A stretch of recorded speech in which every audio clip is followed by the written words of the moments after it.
First, go green. In your hotel room, ask them not to change your sheets and towels every day.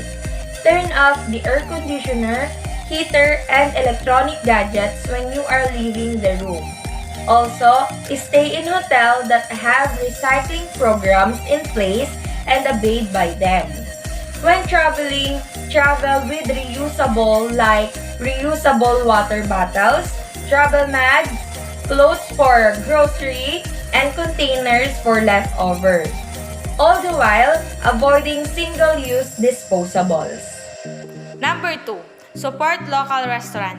After traveling to a new place, spend some time in their local restaurants and food joints. Support these small businesses as opposed to having multiple meals at the hotel in which you are staying or by ordering from food giants. Supporting local restaurants means you will be sampling locally sourced ingredients, which is an additional way of meeting new people who are enthusiastic about you are trying their traditional food. Avoid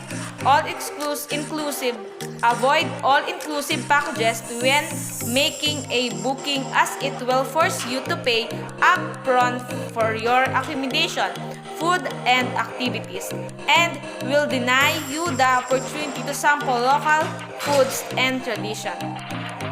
Third, buy souvenirs from local stores. When you visit a new place, be sure to support their ventures by buying some of the souvenirs. In doing so, you will be promoting the authentic artisans and their locally handcrafted items. Do not go for purchases that will end up in the trash chute, as well as souvenirs that have a larger carbon footprint. Check for local items that have some sort of value such as ceramics, art, and textiles. In doing so, you will also be injecting money to the local economy, promoting the people's work and creating more jobs for the locals. Walk where possible. Walking is the most basic and convenient way of touring a new place, in addition to the fact that it reduces your carbon footprint. Get help from tour guides who advise on areas that are safe to walk through and do so. Additionally, some animals in the wild are rattled by heavy sounds such as those produced by motor vehicles. Therefore, leave the van at the entrance and just walk, which will not disturb these animals. Number 5. Use organic amines.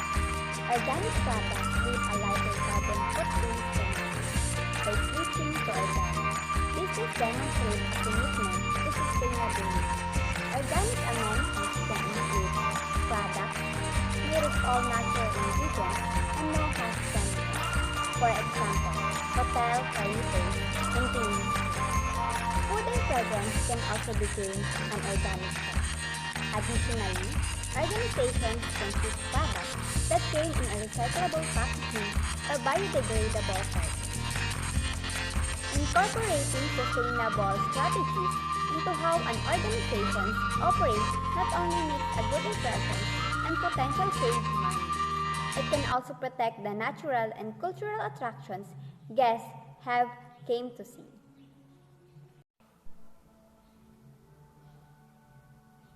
Number 6. Conserve water and energy beyond transportation tourism.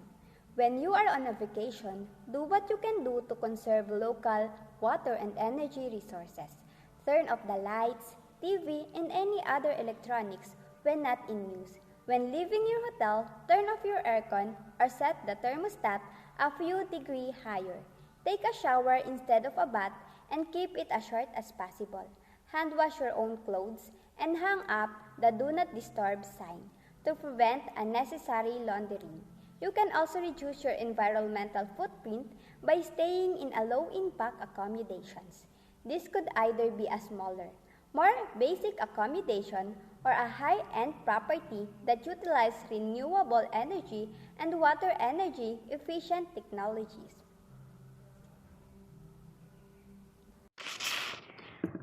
Avoid single-use plastics. One of the most common plastic items used by tourists is single-use beverage bottles.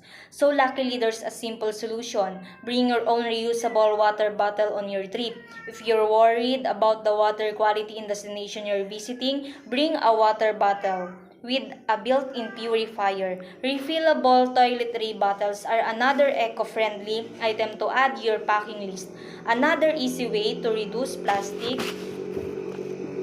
waste is by changing your eating habits. When going to a restaurant, dine in rather than getting takeout, which typically comes with plastic bags, containers, cups, and utensils. Hit up the local street food scene but for vendors that dish up their biodegradable alternatives.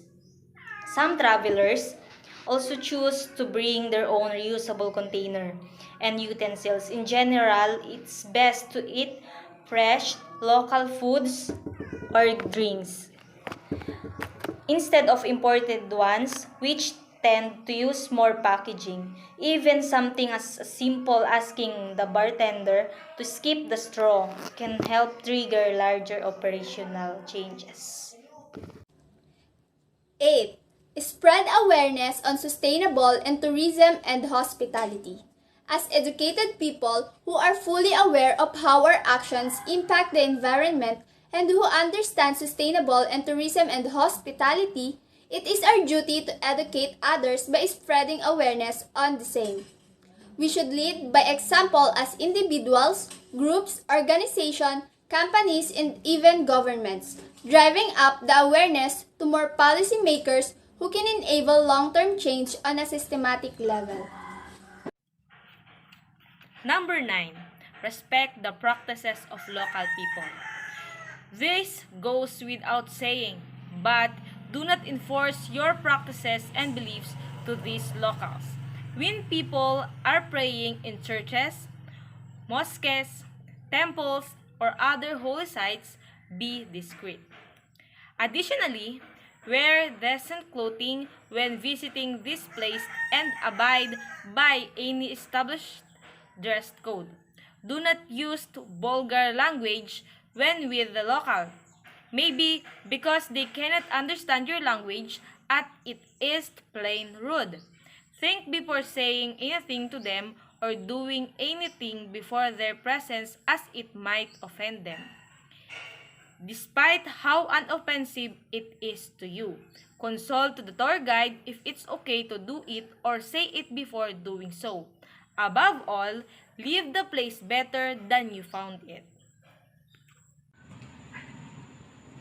Last, share your sustainable travel and accommodation experience. This is also in line with spreading awareness and sustainable tourism and hospitality. Share your experience with your family, friends, and those on social media. The more you talk about how you travel, the more you reinforce the importance of responsible and sustainable in tourism and hospitality. Share this experience and you will develop the same interests and responsibilities as someone else.